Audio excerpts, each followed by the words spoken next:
Happy Wednesday, students. I want to spend the next few minutes or so talking about the second part of the week's activities, right?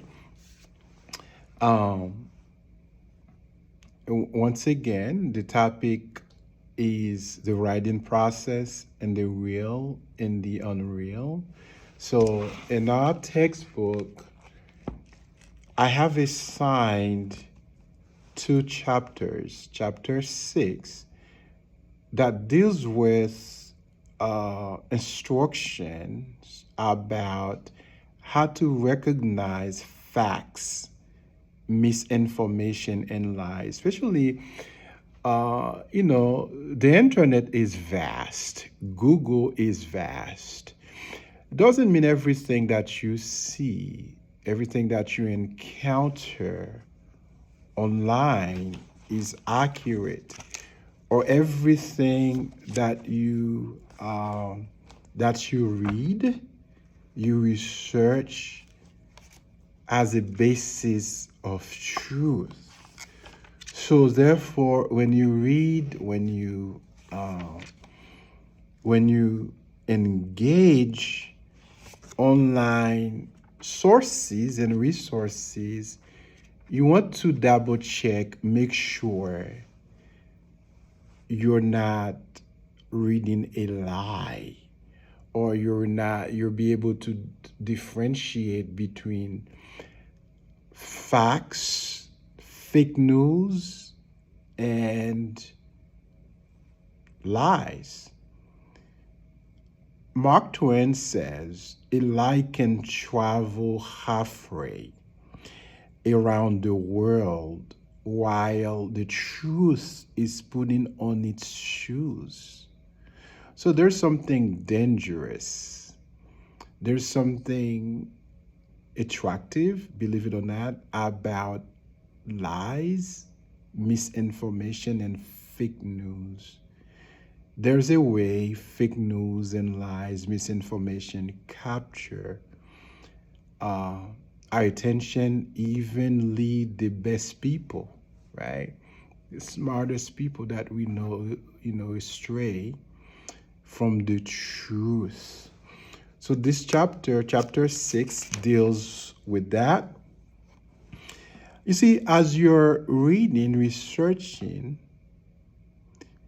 it's important to think about your own beliefs, right? Sometimes we come to a text, to a piece of information with our own biases. I think we have to be self-reflective as individuals, because we have to confirm our own bias or our own biases. The tendency, a bias is a tendency to favor and seek out information that confirms what we already believe, and to reject and ignore information that contradicts those beliefs, right? So we have to be open-minded. We have to be flexible in our thinking, the way our way of processing information, the way we process knowledge. We have to open to the world of knowledge, the sea of knowledge. So we should not let our bias or our biases serve as a roadblock for us not to gain what's important for our intellectual growth and human flourishing. You see, as you read information online, you want to read defensively, right? Reading defensively means, it's learning what to ignore. You can find suggestion on it on page 689, right? The concept of reading defensively, I encourage you to read that concept. It's on page 72, but there's a text on page 689 if you want to read this for more information. There are a number of tips how to read defensively. For example, it's important to do a search about the author, the person who wrote that text, or the individual or the group that sponsors what you're reading. Okay? Check any links. Make sure you see who sponsors them and whether they are trustworthy sources. And you do the same for works cited in print sources. Another tip to help you read defensively, to defend, right? It's not you're reading to defend yourself, but to protect yourself from false information,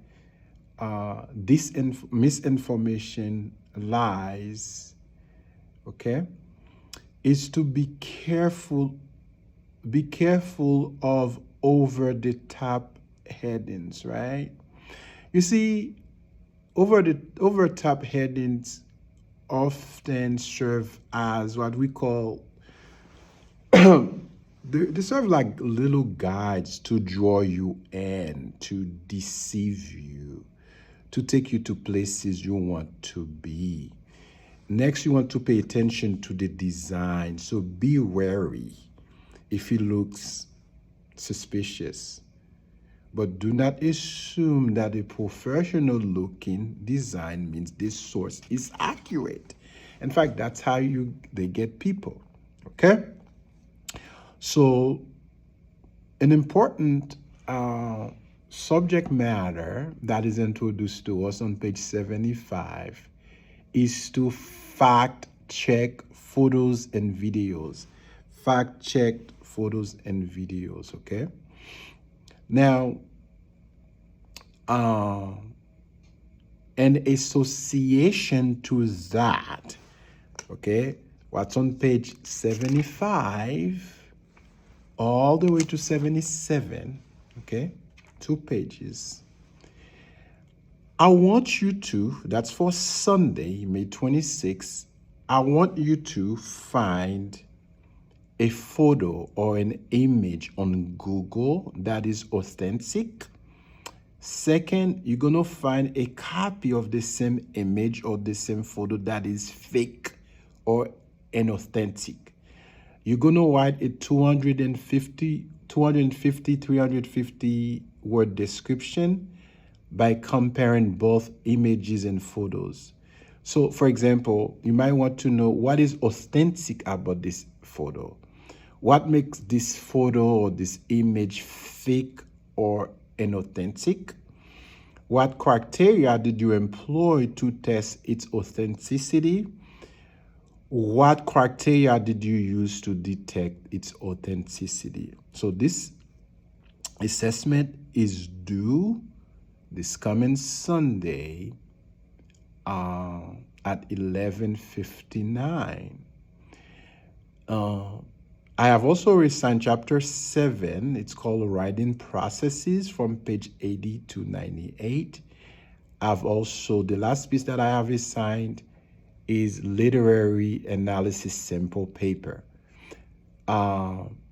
Remember, I have assigned how to write a literary essay. You can find those documents under, again, you're going to click on Content, okay? Required course materials to find both how to write a literary essay and then the simple paper for your literary analysis. In a different video, I'm going to talk about how to do a literary analysis. See you later. Dr. Joseph.